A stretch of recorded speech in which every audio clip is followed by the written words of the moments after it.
What is going on, peoples? DJ Av here, and we got something special today. It is to me, at least. It involves one of my favorite producers of all time, which is KLC, and he's speaking on a couple of records. I've seen just a little bit of it, and then I turned it off. And big shout out to KLC. I met him at NAMM this year.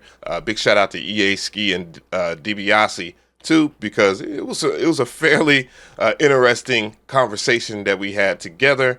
And I wanted to give a shout out to King Vito, which is also a legend in his own right. And this is his channel. I have it linked in the description box. You know, I want to help out content creators and stuff like that with my platform.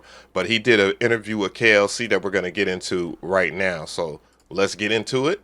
Let's go. In my lifetime stopped. Like, really stopped. I was playing basketball every... Hold on.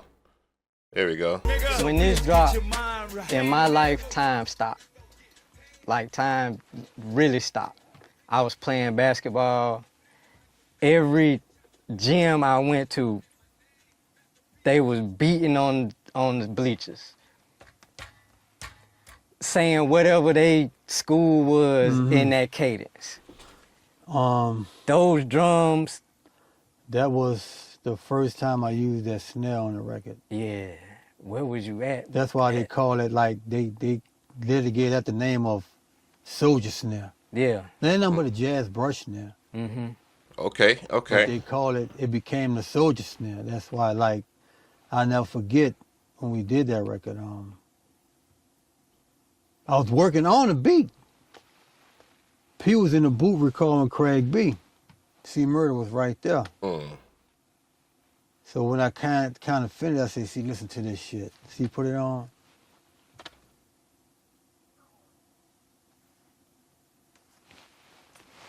P! Straight up. You need to listen to this. For sure. So when P finished, he put the headphones on.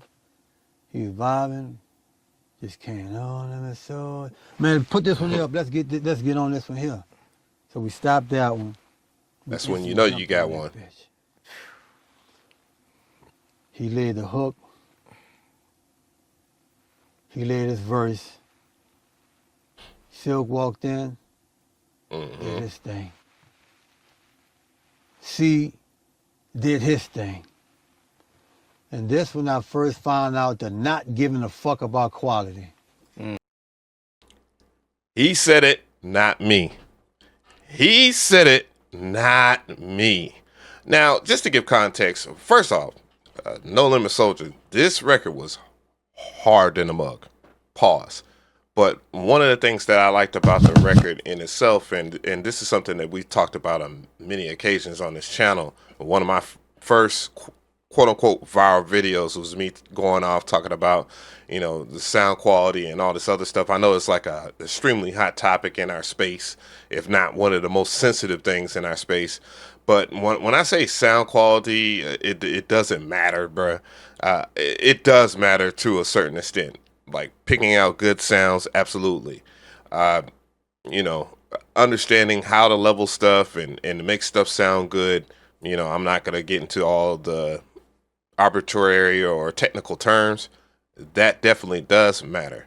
Now, when we get into some of the things that we are in this space, you know, we got people that are enthusiasts, sound enthusiasts, and people, what do you call them, audiophiles.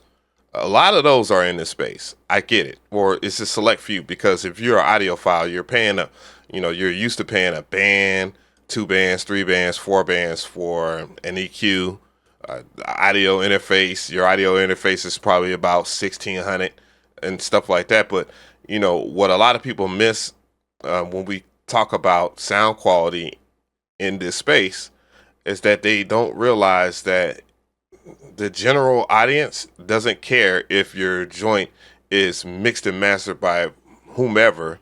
All they care about is if it sounds good and if it gives them a vibe. Because No Limit Soldiers, when I tell you, and homie King Vito was talking about it, and it's funny because when we was playing ball in high school or whatnot, that was our warm-up music. It was always, and it was funny too because there was a divisiveness between the student body and the basketball team You know what I'm saying? Because they was rocking a certain kind of music. You know, the cheerleaders wanted to cheer and vibe, but we weren't trying to cheer and vibe. Who wants to? And I love pump up the jam or whatever. I forgot who does it. I think it's Tectonics or something like that. Let me know in the comment section. When I tell you, dog, we started once we got into playing ball or whatnot, warm ups. We was Super Thug by Nori. You know what I mean? And No Limit Soldiers. Just all, man, I remember, you know what? Let's just continue, bro. I'm talking too much. So after we finished laying all the tracks, we're like, yeah, come on, man, let's go and mix that bitch. So I'm like, cool. So he left. So I started getting everything and started separating the tracks and tracking it out. Yeah. So when he came back in, he was like, how the mix come? You finished? And I was like, yeah, nah, I'm still tracking it out. Like, come on, man, we gotta get this shit together, KL, man. You can't be taking all day with this shit. The average nigga only got one speaker in their car anyway. As long as they hear the bass in my vocals, I'm straight. Facts. The awkward pause was, that's wild. So whatever I had tracked out, That's just what it was. that's just what it was. That's the raw sound, just like that. What we And do from today. that point, we really never tracked the beat out ever. Yeah. Now, I want to get into this, and basically, I guess what he's saying is that most of the songs that they did was 2 tracks, which I can respect that. I listen to Master P, and this is kind of different. I know people do different genres of music or whatnot, but you know, there's always an anecdotal outlier. You know, for me, when I listen to Jimi Hendrix, I made this reference before when I was talking to Warren Hart of Produce Like a Pro. I was like, dog, Foxy Lady, bad mix, great song. Bad mix, great song. Hey Joe, bad mix, great song. Rock and roll. Whatever you want to call it, psychedelic rock. A lot of the records that I enjoy, whether it be 666, and I know it's going to be all Southern records or whatnot, you know, Outkast, and Outkast had it fairly decently mixed stuff. You know, I know John Frye, big shout out to you, homie, because I know you watch. And, bruh, it just doesn't really matter in hip hop. As a matter of fact, the raw, hip hop's supposed to be raw. When it's sonically clean, it just seems like it's so manufactured, and I just hate that. But raw mixes, as long as you can hear the vocals, to me, is great. Because all I want was knock, hard melody, and hard hooks and verses. What do y'all care about? So We never tracked the beat out. So everything else is like, we laid a 2-track, and everybody just laid their verses, and fuck it, that's what it was. So that became a staple because I could speak for me, honestly. Anytime a No Limit album dropped, I went to the Soldier song. And get First. and went to the Soldier song. I was like that in high school or whatnot. Damn, I feel old as hell, bro. But I was definitely like that. Anytime a No Limit album dropped, because of I should have dug in my crate for a CD, because it was specifically the CDs. The CDs will always have this collectible quality to it. It stood out from everything else in the store. And man, he's like, oh man, that's a No Limit joint, man. We had to get it. And I had every album except like Skullduggery. I think Skullduggery is the only joint I didn't have. And I think my homie had it, and we listened to it over his crib. When did that come about? Like, we just got to do that on every album. When it came out, but cause you gotta understand, at that point, that it was just a song. Yeah. Mm-hmm. Big shout out to M11 too. But when Unlated Light came out, If you know, you know. You went crazy on the breakdowns on that beat. when Unlated Light came out, that's when it was officially Yeah.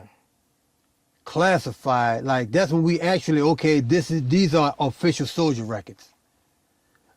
No Limit Soldier, that's what we just named it. Okay, it's a No Limit Soldier song. But, and it was like, outside of Make 'Em Say This one like the posse shit. Like Yeah. everybody about to get on this bitch. Yeah. But it was only the A-list artists. If you notice, everybody else done had these records. Yeah. Silk, P, C. Mia. I say C, Nah, C C, Murder. and Mystical. And Mystical. Damn. Born to be a soldier. Yeah, so that's all I'm gonna do right there. I recommend that you check it out on his channel, King Vito. I have it linked in the description box. I know it's a short interview. I kind of ran my mouth, yapping and all that, like my input matters. But I wanted to start a conversation within the space. Is not to troll anybody specifically. Clearly, people are gonna mention EA Ski, dog. Me and EA Ski is good, dog. It's relax. Some of y'all need to stop hiding behind them and trying to throw rocks at your boy. You can't throw a rock at a king and then you try to hide behind yours. Did you feel me?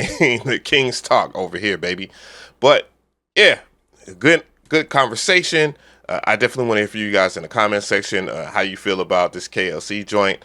I do recommend that you check out the homie King Vito's channel. I'm going to put it on the screen yet again so that you guys already know there's more stuff out. I think the interview was done a while ago, but make sure that you check out this channel. It's in the Yo with King Vito. So make sure that y'all check homie out and show some love. You feel me?